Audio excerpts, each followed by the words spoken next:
Hello everybody, आप सभी का स्वागत है आपके अपने यूट्यूब चैनल गबरू टीचिंग पॉइंट पे। तो आज फाइनली हम लेके आए हैं प्रश्नावली 1.3। आज हम लोग कंप्लीटली सीख जाएंगे कि √3, √2, √5 या 2+3+2 √5 कैसे सॉल्यूशन होगा या इसको कैसे अपरिमेय संख्या सिद्ध करेंगे। इससे रिलेटेड आज हम आपको सारा संपूर्ण जानकारी प्रश्नावली 1.3 का देने वाले हैं। देखिए, विलंब होने का मात्र एक ही कारण था। नेक्स्ट वीडियो जो अभी आया, ये रीजन यही था, लाइट की समस्या यहाँ पे बहुत ज़्यादा है। अब लाइट की समस्या है तो वीडियो रिकॉर्ड नहीं हो पाती है, वीडियो में क्वालिटी कैसे लाएंगे, सारा दिक्कत जो है लाइट से रिलेटेड था, इसलिए अब लेके आए हैं। लेकिन चिंता मत कीजिए, ये जो है बंदा वो रुकने वाला नहीं है, थमने वाला नहीं है। इसलिए मुझे एक कविता याद आती है। अग्रवाल साहब हैं, केदारनाथ अग्रवाल साहब हैं, उनका एक कविता है कि मैंने उसको जब जब देखा लोहा देखा, लोहे जैसा तपते देखा, गलते देखा, ढलते देखा, मैंने उसको गोली जैसा चलते देखा। तो मैंने अपने जीवन में बहुत सारी परेशानियां देखी है और अपने पिता को हम देखा है कि वर्षा हो, धूप हो, गर्मी हो, किसी भी परिस्थिति में वो हमारे लिए पेट भरने की भोज्य पदार्थ लाते थे, खाना लाते थे। उनसे देख के बहुत कुछ सीखे हैं। तो चाहे कैसे भी बिहार की परिस्थितियां हो, हम इन परिस्थितियों से ऊपर उठ के रहेंगे, ये हमारी विचार है। आइए हम लोग बात करते हैं प्रश्नावली 1.3 का, 3 को लेकर के। देखिए, प्रश्नावली 1.3 जो है, खास करके जो उसका जो प्रमेय है 1.3 का, इसका प्रयोग मैथ्स में होगा, ना कि किसी एग्जाम्स में पूछा जाएगा कि बताइए 1.3 का प्रमेय सिद्ध करो। ऐसा नहीं देगा, यहां से ये प्रमेय सिद्ध करने नहीं देगा, लेकिन समझ लेना है मात्र, और समझ के आधार पे हम लोग सिद्ध करेंगे कि √5 कैसे एक अपरिमेय संख्या है। ओके, तो बने रहिएगा और पूरा वीडियो को देखिएगा। देखिए, एक वीडियो या 10-5 मिनट के वीडियो देख के आप जज नहीं कर सकते कि हम क्या पढ़ाने वाले हैं और कैसा पढ़ाएंगे। ठीक है, आप पूरा वीडियो को देखिए और लाइक, शेयर, सब्सक्राइब कीजिए, ताकि मेरे जैसे ही वीडियो बने नोटिफिकेशन आप तक पहुंच जाए। आइए, मान लीजिए P एक अभाज्य संख्या है। पर मैं समझते हैं P एक अभाज्य संख्या है। अभाज्य संख्या किसको बोलते हैं? आप चाहे तो मेरे जो प्रीवियस वीडियो हैं या प्रीवियस क्लासेस हैं, वो जाके आप देख सकते हैं। अभाज्य संख्या क्या है उसके बारे में बताया गया है कि वह संख्या जिसका गुणनखंड केवल 2 हो। अभी हम लेंगे भी एग्जाम्पल। P एक अभाज्य संख्या है समझिएगा, यदि P a² को विभाजित करती है तो P a को भी विभाजित करेगी, जहां a एक धनात्मक पूर्णांक है। a को क्या लेंगे? धनात्मक पूर्णांक। देखिए, यहां पे मान लेते हैं, बोलता है कि यदि a बराबर क्या लें? a मान लेते हैं, कोई भी संख्या एक ले लेते हैं, a बराबर 10, और p कितना मानेंगे? p तो अच्छा क्या बोला है? a के बारे में, a धनात्मक पूर्णांक होना चाहिए, धनात्मक है, पॉजिटिव है, पूर्णांक भी, ठीक है। और p ले लेते हैं 5। क्या लेते हैं? 5 क्यों ले लिए? क्योंकि कह दिया है कि P एक क्या हो जाना चाहिए? अभाज्य संख्या। 5 मेरा अभाज्य संख्या। क्यों? क्योंकि इसका जो गुणनखंड है 1 और केवल 5 ही होगा। इसके अलावा अगर कोई है तो आप बताइए, नहीं है।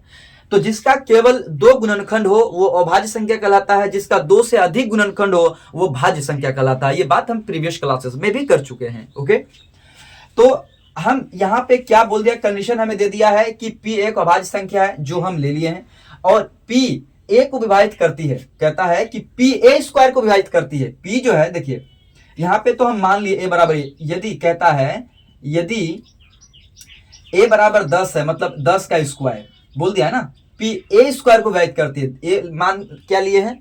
10। तो और P को विभाजित करती है, P कितना माने हैं? 5। यानी ये a² जो है, a², 10 का स्क्वायर को अगर 5 विभाजित करती है, कर रहा है, देखिए पढ़िए, कि यदि P a² को विभाजित करती है, ये जो P है ये a² को विभाजित करती है, जो 10 का स्क्वायर है, ठीक है, उसको अगर विभाजित करती है तो P a को भी विभाजित करेगी, यानी P a को भी विभाजित करेगी। समझिए बात को। देखिए 10 का स्क्वायर कितना होता है? 10 का स्क्वायर 100 और 5। अब इसको काट के देखिएगा, 5 दूना 10 मतलब 20 आ गया।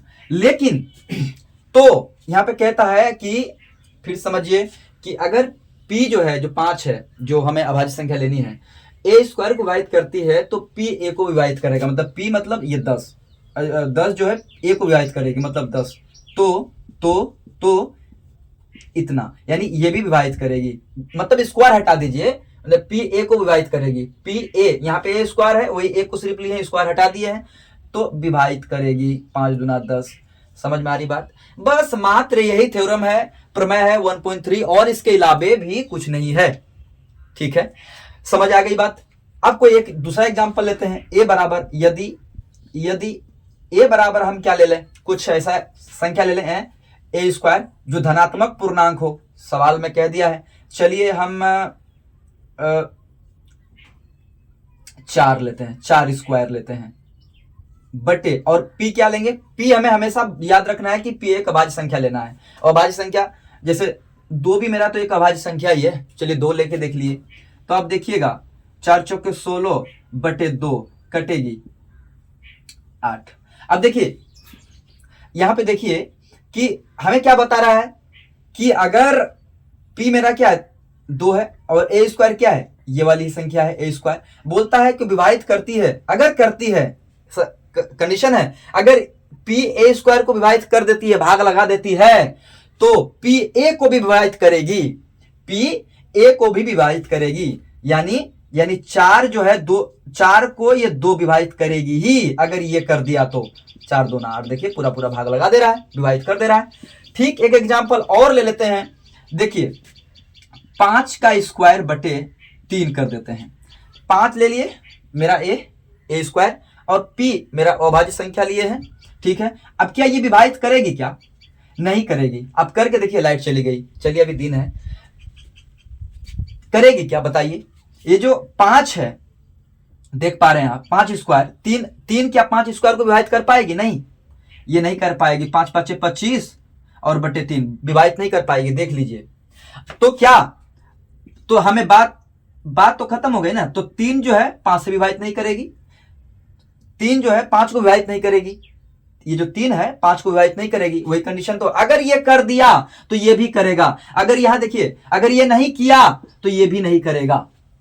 बस मात्र यही है दोस्त 1.3 प्रमेय, इसको रटना नहीं है, इसको कुछ भी नहीं, बस समझ लेना है। इसका प्रयोग भी बताएंगे कि अगर ए स्क्वायर, मतलब यहां पर जो है पी ए स्क्वायर को विभाजित करता है तो पी ए को भी विभाजित करेगा, इसका प्रयोग अभी बताएंगे। चलिए मिटाते हैं। तू जिंदा है तो जिंदगी की जीत में यकीन कर, अगर कहीं है स्वर्ग तो उतार ला जमीन पर। चलिए अब आ जाइए, हम सीधे सिद्ध पे आते हैं। देखिए थोड़ा सा समझ लीजिए, जो अपरिमेय सिद्ध करने वाली जो प्रश्न बनते हैं वो 2 टाइप के बनते हैं। जो अपरिमेय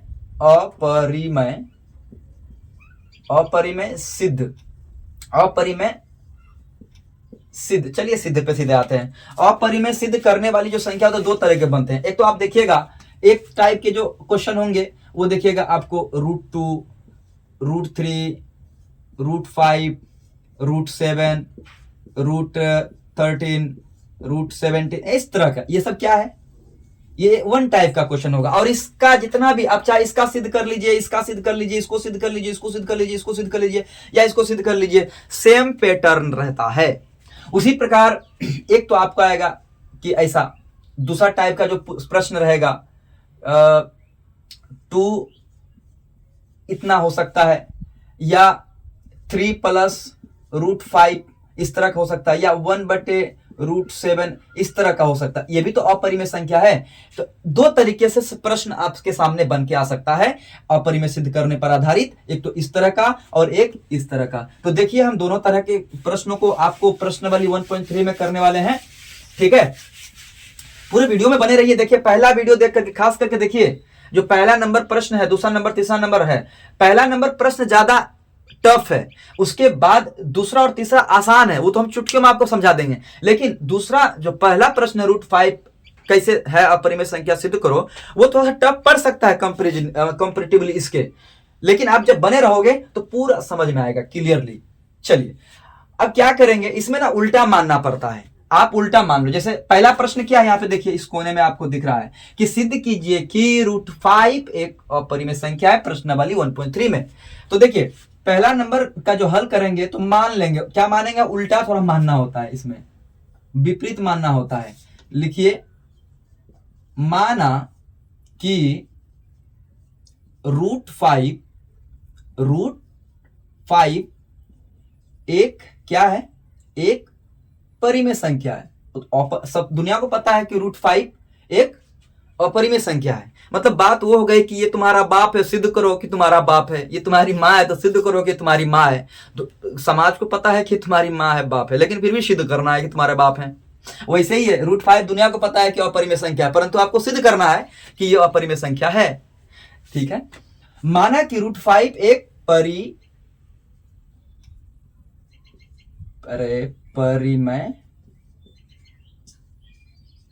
संख्या है। क्या है? माना कि रूट फाइव एक परिमेय संख्या है। यह हल कर रहे हैं हम लोग प्रश्नावली एक का हल। ठीक है, तो क्या हल है? माना कि रूट फाइव एक अपरिमेय संख्या है। ठीक है, इसीलिए जब रूट फाइव एक अपरिमेय संख्या है तो हमें पता है कि रूट फाइव बराबर हम ये लिखेंगे, रूट फाइव बराबर जो है a बटे बी लिखेंगे। क्यों? क्योंकि हम आपको पहले ही बता चुके हैं a बटे बी, हम ये बात पहले ही बता चुके हैं कि वह संख्या, परिमेय संख्या क्या होता है? वह संख्या जो p बाई क्यू के रूप में लिखा जा सकती है। जब ये रूट फाइव परिमेय संख्या है तो p बाई क्यू के रूप में लिख सकते हैं कि नहीं, या a बटे बी के रूप में लिख सकते हैं कि नहीं, कहीं p और b भी के रूप में भी रहता है। ठीक है, तो और यहां पे लिखिए जहां a और b क्या है? सह अभाज्य संख्या है। सह अभाज्य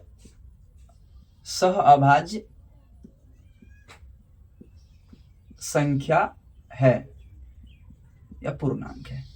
तो जहां a और b क्या है? सह अभाज्य। अब सह अभाज्य क्या है आपको पता होना चाहिए कि सह अभाज्य किसको बोलते हैं? वैसी संख्या जिसका HCF, वैसी दो संख्या या तीन संख्या जिसका HCF केवल एक हो। याद रखिएगा, सहअभाज्य संख्या किसको बोलते हैं? जैसे 13 और 17 का बताइए, सहअभाज्य संख्या है ये दोनों। लेकिन आप बताइए कि दोनों का HCF, मतलब दोनों नहीं, दोनों का HCF जब निकालिएगा तो HCF कितना आएगी? HCF एक। तो जहां दो संख्या का HCF अगर एक आ जाए तो ये मान के चलिएगा कि वो संख्या क्या है? सहअभाज्य संख्या। ठीक है, आ जाइए। तो आप देखिए यहां है ना, तो अब दोनों तरफ वर्ग करने पर दोनों पक्षों में वर्ग करने पर, थोड़ा छोटा छोटा लिखते हैं ताकि बोर्ड बड़ा नहीं है।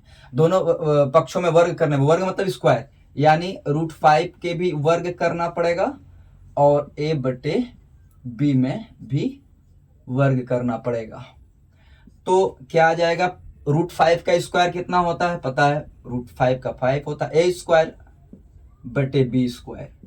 यहां तक कोई दिक्कत नहीं किसी को? ठीक है, आइए अब इसको, ये तो यहां तक हो गया। तो अब root five b square equal to a square, इसलिए यहां पे b स्क्वायर इक्वल टू क्या हो सकता है? b स्क्वायर इक्वल टू, इसको लेके आगे इधर गुणा में है ना, गुणा में कीजिएगा बटे 5। अब देखिए कंडीशन हम किस तरह ला दिए, वो जो प्रमेय 1.3 अभी आपको हम समझाए उसी पर आधारित ला दिए। तो अब यहां पे हम लिख सकते हैं, यहां तो तक हो गया ना, अर्थात a स्क्वायर का एक गुणनखंड क्या है? a स्क्वायर का एक गुणनखंड 5 है, 5 है। देख लीजिए, अर्थात a स्क्वायर का, अभी पढ़े थे ना, a स्क्वायर का एक गुणनखंड 5 है। मतलब a स्क्वायर को भाग लगाएगा 5 जो है a स्क्वायर में पूरा पूरा विभाजित कर देगा। तो जब a स्क्वायर को 5 पूरा पूरा विभाजित कर देगा तो आप ये भी कह सकते हैं कि नहीं, इसीलिए जो ये है a है, a का भी गुणनखंड क्या है? a का भी गुणनखंड 5 है। ये बात साबित हो गई। जैसे कि बताए थे कि अगर 10 का स्क्वायर 5 है। अगर ये संख्या ए स्क्वायर मतलब ए स्क्वायर को अगर 5 विभाजित कर रही है तो ए को 5 भी विभाजित करेगी, ये जो है मतलब इसको ए स्क्वायर को पी भी विभाजित करेगी, जिससे पहले भी बताए थे, उसी पे आधारित है ना, वही बात लिख रहे हैं। देखिए बताए थे कि नहीं, उसका प्रयोग है यहाँ पे। उस थ्योरम तो कभी नहीं पूछा जाएगा एग्जाम में, लेकिन प्रयोग जरूर पूछता है। वो प्रयोग मतलब आपको अप्लाई करना है मैथ में।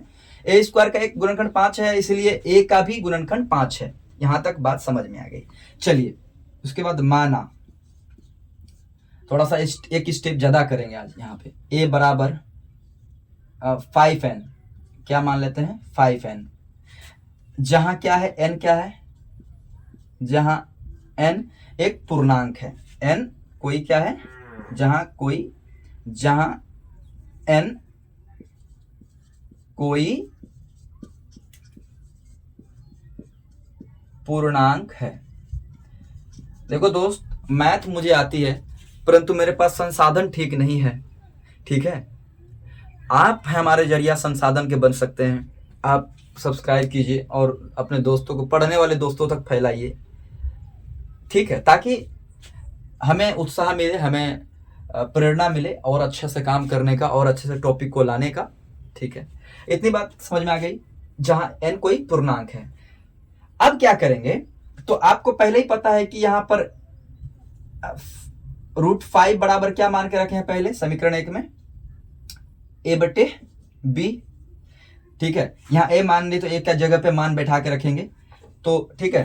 तो √5 a के जगह पे है तो मान पुट कीजिए 5n, और b तो ऐसे ही रह जाएगी। अब दोनों तरफ यहां पे ना, इस पर दोनों का स्क्वायर कर दो, इस पे क्या कीजिएगा स्क्वायर। ऐसा क्यों कर रहे हैं फिर समझ में आएगा आगे जाके आपको। ये थोड़ा टफ है कंपैरेटिवली इन दोनों तीनों का, ठीक है। तो ये आप समझ लेते हैं तो ये तो हम फूक मार के आपको बता सकते हैं जादू मंत्र से। तो ये यहां क्या किए, दोनों पक्षों में वर्ग करने पर, राइट एवरीबॉडी। तो आप यहां तक लिखिए, नीचे बोर्ड छोटा पड़ जाएगा, ठीक है, तो दिक्कत होगा, तो आगे हम मिटा देते हैं, ठीक है, ऊपर मिटाते हैं।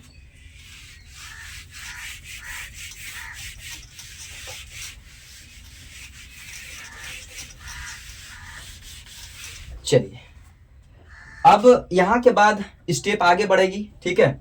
यहां के बाद स्टेप आगे लेके चलते हैं। अब देखिए यहां पे 5 का स्क्वायर, √5 का स्क्वायर कितना होगा, √5 का स्क्वायर 5, और 5n स्क्वायर, तो 5 5 25 n स्क्वायर बटे b स्क्वायर का जगह पे b का स्क्वायर हो जाएगा, ठीक है।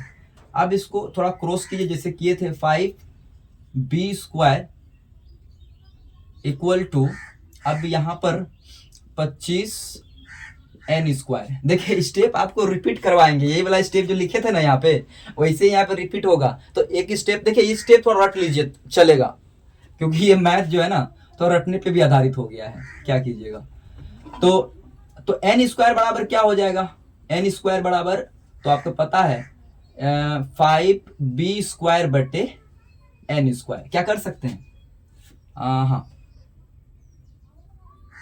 ठीक है, n स्क्वायर बराबर, सॉरी यहाँ 25 हो जाएगा, ठीक है, यहाँ पे क्या हो जाएगी 25 हो जाएगी। तो अब ये कटेगा 5 एकम 5, तो ये n square equal to b square बटे 5। अब देखिए उसी रूप में आ गया। तो फिर हम भाषा में क्या लिखेंगे, यहां तक देख लीजिए एक बार, वीडियो ठीक चल रही है कि नहीं, एक बार मैं देख लेता हूं। वीडियो बन रही है, हाँ बन रही है, 19 मिनट चल गई है वीडियो। अब देखिए यहां तक ठीक है, यहां तक देख लीजिए आप एक बार, बस प्रोसेस किए हैं। n स्क्वायर इक्वल टू कितना है, ठीक है, यहां तक देखिए। अब भाषा फिर वही लिखेंगे, क्या कि b स्क्वायर का एक गुणनखंड 5 है। सेम भाषा, ये वाला भाषा को रपट देना है, यहाँ पे समेट देना है, ठीक है। तो ज्यादा कोई दिक्कत नहीं है, यहां तक तो कोई दिक्कत नहीं होगी, मुझे उम्मीद है, ठीक है। तो अब क्या कर सकते हैं, भाषा में वही लिखिए, अर्थात देखिए वही बात, अर्थात बी स्क्वायर का एक गुणनखंड, बी स्क्वायर का एक गुणनखंड क्या है? 5 है। क्या लिखिएगा? 5 है। सेम भाषा लिख रहे हैं तो क्या होगा? इसीलिए बी का भी गुणनखंड, बी का भी गुणनखंड 5 है। ठीक है, मैं इसको मिटाता हूं। आप यहां तक मुझे उम्मीद है लिख लिए हो, लिखते जाइए। जहां पे मैं बोल देता हूं वहां लिख लीजिए। ठीक है, चलो पूरा मिटाई देता हूं। क्या भी क्या है? एक गुणनखंड है। तो देखिए ए और बी, अब देख रहे हैं ए और जो बी है, इससे पहले जो ए निकाले थे, ए और बी का एक गुणनखंड 5 है। ए और बी का एक गुणनखंड क्या है? 5 है। ठीक है, ए और बी का एक गुणनखंड क्या है? 5 है, जो हमारी कल्पना के विपरीत है। जो हमारी कल्पना के विपरीत है। देखिए, इसमें अगर टिक जाते हैं आप तो बाकी जो मैथ होगा वो बहुत सरल होगा, ये हम आपको विश्वास दिलाते हैं। ये थोड़ा टफ है ही। ए और बी का एक गुणनखंड 5 है, जो हमारी कल्पना के विपरीत है। ठीक है, यहां तक कि ए और बी में गुणनखंड, ए और बी में एक के अतिरिक्त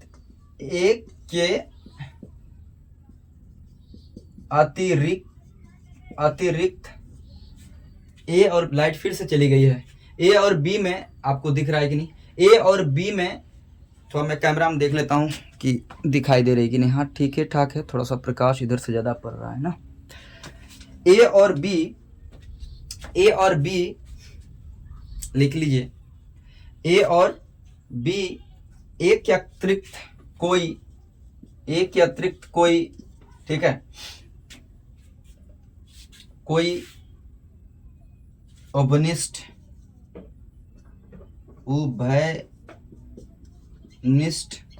गुणनखंड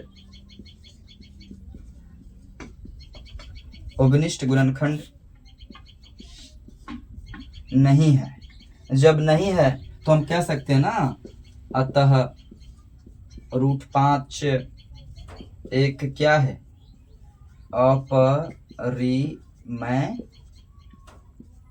संख्या है। देखिए, अगर ये स्टेप आपको अगर समझ में आ गया है तो आप जितना भी मैथ बनाइए, चाहे ये हो गया, डन हो गया, ये कंप्लीट हो गया। लेकिन जब जितना भी मैथ बनाइएगा, चाहे मैथ आप √2 को निकालिएगा, √3 को निकालिएगा, √5 को निकालिएगा, √5 का ही निकाले हैं, √7 का निकालिएगा, सब इसी पैटर्न पे आएगा। चाहे कितनों भी रूप बदल के आपके सामने आए, इसी एक ही बंदूक से मार देना है सबको। ठीक है, यहां तक मिटाते हैं। अब चलते हैं दूसरा नंबर प्रश्न पे। दूसरा नंबर प्रश्न क्या है? आप अपने एनसीईआरटी के साथ में खोल के रखिए और देखिए भी कि प्रश्न में क्या है। प्रश्नावली 1.3 पढ़ा रहे हैं, वास्तविक संख्या। अब आ जाइए दूसरा नंबर में प्रश्न देखिए। सिद्ध कीजिए कि 3 + 2√5 एक अपरिमेय संख्या है। ये कंपैरेटिवली बहुत आसान है। अब इसमें तो आपको सिखाने में हमको बहुत मजा आएगा। ठीक है, अब बहुत लॉन्ग भी नहीं है। तो चलिए देखिए, फिर वही करना है। 2 का क्या करेंगे? मान लेंगे। माना कितना? 3 + 2√5 एक अपरिमेय संख्या है। अपरिमेय संख्या है। माना 3 + 2√5 एक अपरिमेय संख्या है। जब आपको पता है अपरिमेय संख्या है, इसलिए 3 + 2√5 जो है इसको a/b के रूप में लिख सकते हैं। और जहां जहां ए और बी क्या है, एक ए और बी सह अभाज्य संख्या है। और ये बात हम आपको पहले ही बता चुके हैं कि सहअभाज्य संख्या क्या है, जिस दो संख्या का HCF एक हो। तो यहाँ पे देखिए, यहाँ पे वर्ग करने की जरूरत नहीं है, वहां पे तो वर्ग करना पड़ रहा था, यहाँ पे वर्ग करने की जरूरत नहीं है। 2 इस प्लस में 2 दरा के समीकरण में माइनस हो जाएगा, -3 हो जाएगा। अब इसका कैलकुलेशन कीजिए, ठीक है, कैलकुलेशन कीजिए। अब तो पता है इसको, चलिए इसको पहले बी एलसीएम आएगा तो a माइनस 3b, ठीक है, a माइनस 3b। तो अब यहाँ पे मल्टी, इसको ना ऐसा कीजिए ना, √5 equal to 2b a minus 3b। ये तो ऊपर आ जाएगा, इसको मल्टीप्लाई हो सकता है कि नहीं, क्योंकि गुणा में ही तो है, क्रॉस हो जाएगा, ठीक है। तो लिख सकते हैं, चूंकि a और b पूर्णांक है, देखिए a और b क्या है, पूर्णांक भी ये तो है, सहअभाज्य संख्या पूर्णांक ही होगी, ठीक है। चूंकि a और b एक क्या है, एक पूर्णांक है। a और b क्या है, एक पूर्णांक संख्या है, या पूर्णांक है, या पूर्णांक संख्या है, पूर्णांक संख्या है, ठीक है। a और b क्या है, पूर्णांक संख्या है। लेकिन एक चीज देखिए, लेकिन इसके अनुसार ये, और ये तो पूर्णांक संख्या, तो ये भिन्न हो गया, यानी परिमेय संख्या हो गया। लेकिन इसके तुलना में ये जो है √5 एक अपरिमेय संख्या है कि नहीं है। ये तो देखिए तरीका क्या होना चाहिए, अगर ये परिमेय संख्या है तो ये भी परिमेय संख्या होना चाहिए, लेकिन विरोध हो रहा है, ये परिमेय है क्योंकि ए और बी क्या है, एक पूर्णांक संख्या है, तो ए और बी पूर्णांक संख्या है, तो क्या होगा, ये तो परिमेय है। तो लिखिए इसके अनुसार, किसके अनुसार, इसके अनुसार, इसके अनुसार, इसके अनुसार √5 जो है, √5 भी एक क्या होना चाहिए, परिमेय संख्या होनी चाहिए, होनी चाहिए। देखिए थोड़ा लॉन्ग वीडियो बन जाएगा, लेकिन मतलब धीरे धीरे चलिए, सब समझ में आ जाएगा। क्या है, परिमेय संख्या होनी चाहिए, परंतु ऐसा है क्या, नहीं है। लिखिए, परंतु √5 एक क्या है, √5 एक अपरिमेय संख्या है। बताइए, तो विरोध उत्पन्न हो गया ना। परिमेय संख्या ये भी होना चाहिए, जैसे ये परिमेय संख्या है तो ये भी परिमेय संख्या होना चाहिए, परंतु ये परिमेय संख्या तो है नहीं, अपरिमेय संख्या है, तो विरोध उत्पन्न हो गया। तो हम कह सकते हैं ना, अतः हमारी कल्पना त्रुटिपूर्ण है, अतः हमारी कल्पना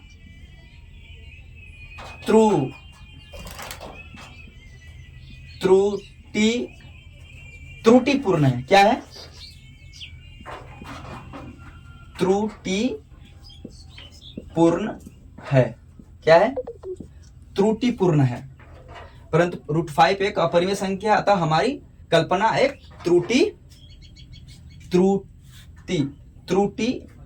त्रुटिपूर्ण है। तो जब त्रुटिपूर्ण है तो हमारी मान्यता ही गलत हो गया। त्रुटिपूर्ण है कि हम जो माने थे वो गलत है ना, यानी 3 + 2 √5 एक, इसलिए त्रुटिपूर्ण है कि इतना एक परिमेय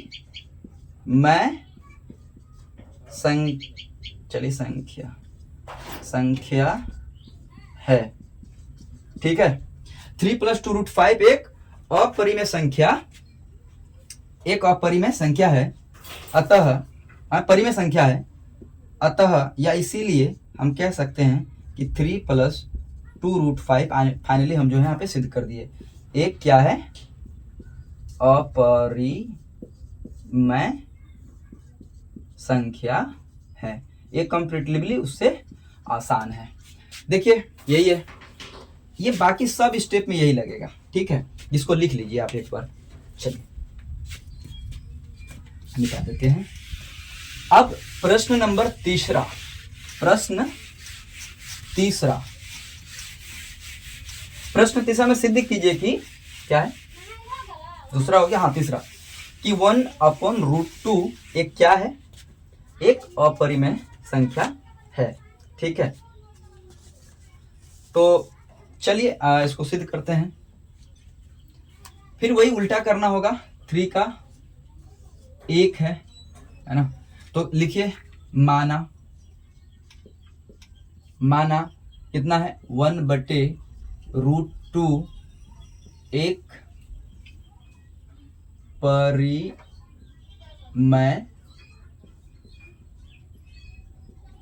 संख्या है। माना 1/√2 एक अपरिमेय संख्या है। जब भैया 1/√2 एक अपरिमेय संख्या होगा तो हमें पता है, इसीलिए हम 1/√2 को ऐसा लिख सकते हैं a/b। क्यों? जहां a और b क्या है, एक पूर्णांक भी कह सकते हैं, सहभाज्य संख्या, सहभाज्य पूर्णांक है। जहां a और b सहअभाज्य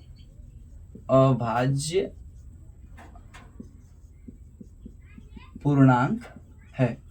और एक बात जान लीजिएगा, पता ही आपको कि b = नोट 0 यानी q = नोट 0 कहीं बताया है तो वही बात हुआ। ये भी लिख सकते हैं, कहीं छोड़ दिए तो आप समझ लीजिएगा कि ये तो कंडीशन है ही परिमेय संख्या का। ठीक है कि नहीं? अब इसको क्रॉस कीजिए, इसमें भी वर्ग करने की कोई आवश्यकता नहीं है।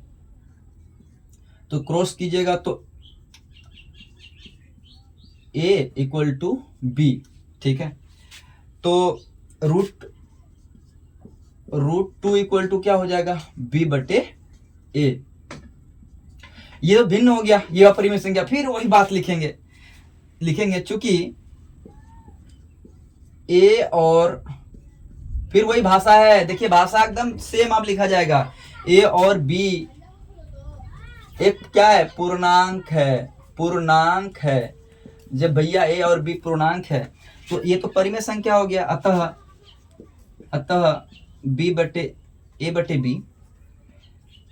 a/b क्या है, मेरा एक परिमेय संख्या है। अतः a/b एक क्या है, ऐठो देख लीजिए, ऐठो a/b एक परिमेय संख्या है। जब ये परिमेय संख्या है और ये अपरिमेय संख्या दुनिया जानती है, तो इसके अनुसार फिर वही भाषा, इसके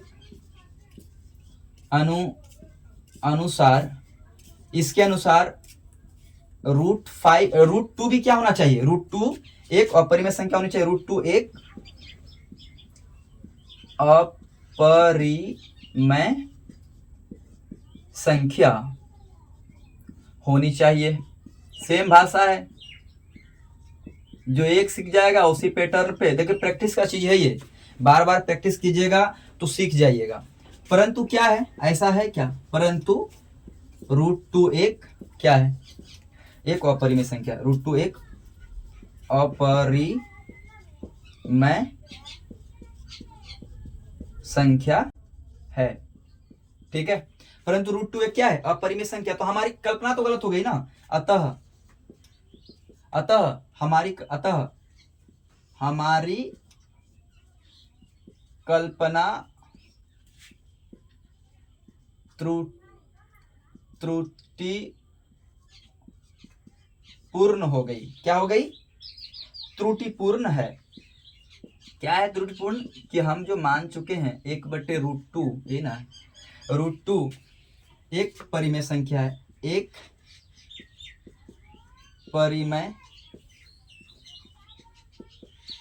परिमेय संख्या है।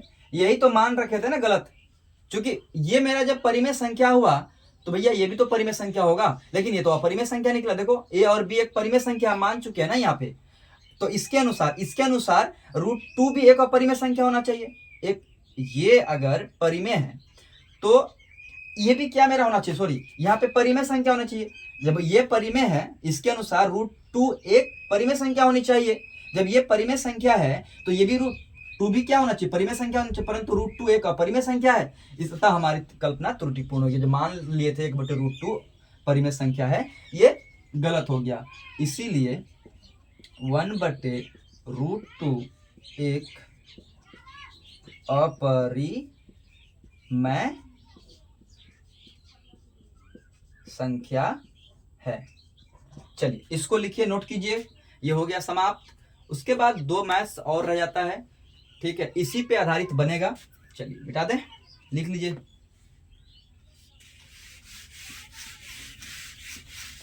वीडियो चल रही कि नहीं बाबा?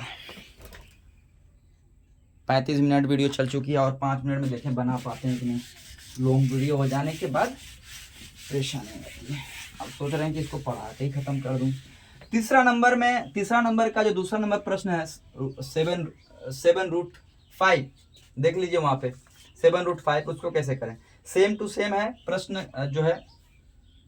आइए सेम वैसे ही तो है, तो मान लेंगे फिर वापस 3 नंबर का कितना, दूसरा तीसरा है क्या, दूसरा। तो क्या करेंगे, माना कि 7√5 एक क्या है, परिमेय संख्या है। इसीलिए 7√5 को हम क्या लिख सकते हैं, p बाई, यानी a/b लिख रहे हैं तो 1/b लिखेंगे, जहां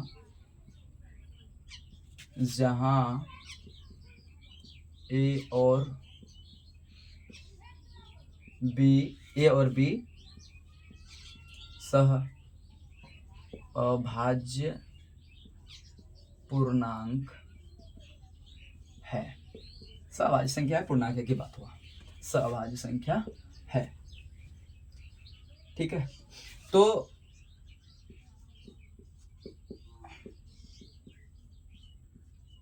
ये है ये मल्टीप्लाई हो जाएगा 7।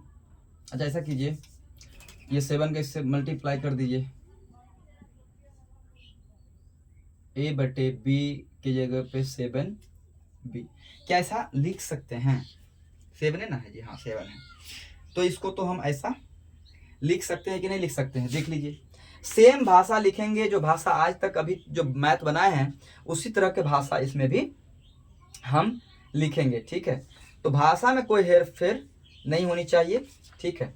आइए, तो इतना हो गया, इतना अब रहने देते। देखिए क्या बात है, ये a/b क्या है, हम तो इसको मान लें परिमेय संख्या, लेकिन ये √5 क्या है, अपरिमेय संख्या है। यही भाषा को लिखना है, लिखेंगे अतः, चूंकि लिख दीजिए, चूंकि a और b क्या है, a और b पूर्णांक है, a और b पूर्णांक है, तो a/b तो भिन्न भी है, मतलब परिमेय संख्या भी है। अतः a/b एक क्या है, a/7b एक परिमेय संख्या है। जब ये परिमेय संख्या है तो इसको भी क्या होना चाहिए, परिमेय संख्या होना चाहिए, परंतु यही नहीं है ना, तो लिखेंगे इसके अनुसार √5,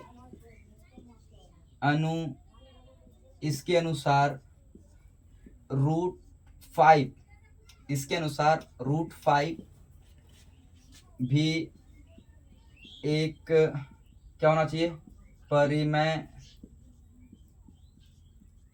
परिमेय संख्या होनी चाहिए। परंतु क्या है, ऐसा है क्या, परंतु है नहीं। परंतु √5 एक क्या है, अपरिमेय संख्या। परंतु √5 एक अपरिमेय संख्या है, यही बात है। परंतु √5 एक अपरिमेय संख्या, लीड खत्म हो गया इसमें। परंतु √5 एक अपरिमेय संख्या है, तो अतः हमारी कल्पना त्रुटिपूर्ण हुई कि नहीं, अतः हमारी कल्पना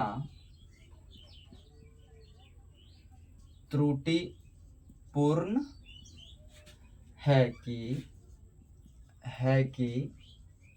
तो हम अतः हमारी कल्पना जो है त्रुटिपूर्ण है कि 7 कहाँ गया 7√5 एक क्या है, एक परिमेय संख्या है, परिमेय संख्या है। ठीक है, अतः हम ये बात कह सकते हैं परिमेय, अतः यह सिद्ध होता है कि अतः 7√5 एक परिमेय अपरिमेय है ना, अपरिमेय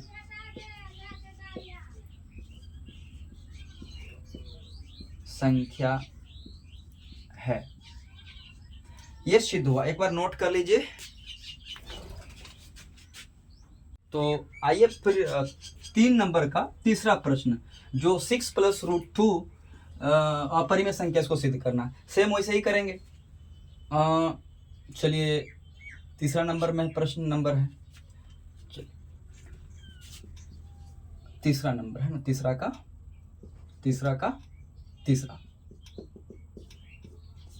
तो क्या करेंगे, सेम मानेंगे, माना कि 6 + √2 एक क्या है, एक परिमेय संख्या है। ठीक है, 6 + √2 एक अपरिमेय संख्या है।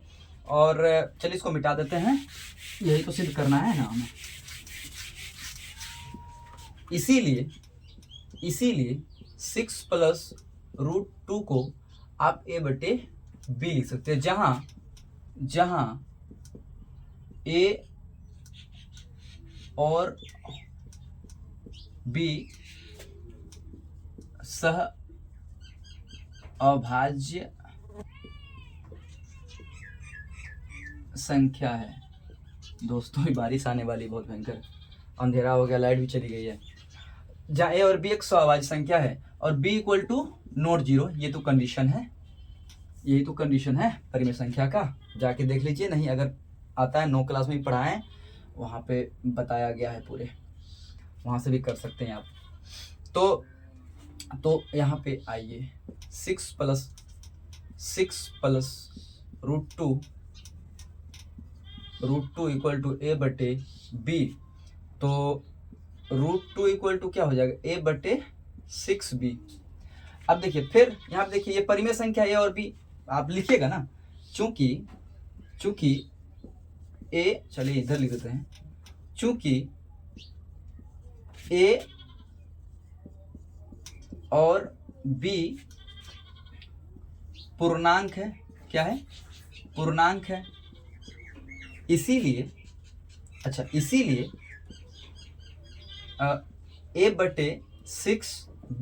एक क्या है, ऐसे ही एकदम भाषा लिखना, या इसीलिए अतः कर सकते हैं, अतः a/6b एक क्या है, वाह लाइट आ गई, अतः a/6b एक क्या है, परिमेय संख्या है। यही परेशानी दोस्तों, बार बार लाइट आती है जाती है, बहुत मुश्किलात होती है। जब वीडियो आप रिकॉर्ड करो बार बार जाएगी तो बड़ा मुश्किल होता है। ठीक है, यहाँ तक तो आप देखिए, जब ये परिमेय है तो ये भी परिमेय होना चाहिए, परंतु है नहीं। ठीक है, यहाँ तक ठीक है। इसके अनुसार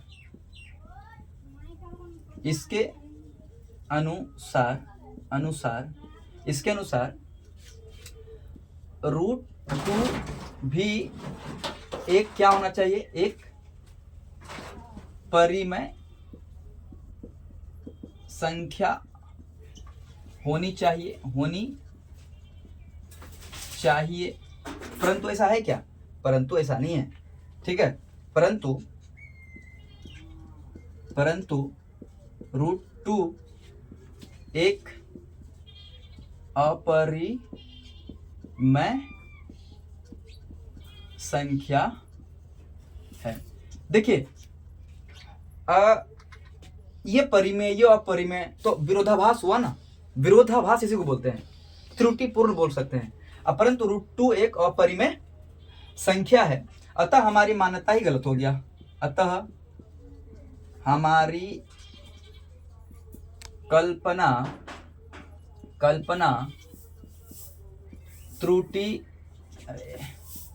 त्रुटिपूर्ण है कि हमारी कल्पना त्रुटिपूर्ण है कि 6 + √2 एक क्या है, परिमेय संख्या है। 6 + √2 एक परिमेय संख्या है। तो हमारी कल्पना ही गलत हो गया कि ये अतः तो क्या हो सकता है, तो या अतः या इससे सिद्ध होता है कि, चलिए इसको थोड़ा भाषा अलग कर देते हैं, इससे सबका भाषा आपको यही मिला होगा, तो क्या दिक्कत है, स्टेप रोड जाइए जहां पे आपको दिक्कत है। तो इससे सिद्ध होता है कि 6 + √2 एक अपरिमेय संख्या है, अपरिमेय संख्या है।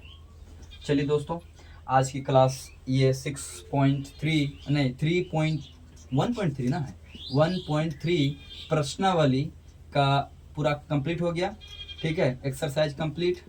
ठीक है, और मज़े कीजिए, इसको प्रैक्टिस कीजिए, मोर एंड मोर प्रैक्टिस कीजिए और अपने माँ बाप का नाम रोशन कीजिए। जय हिंद।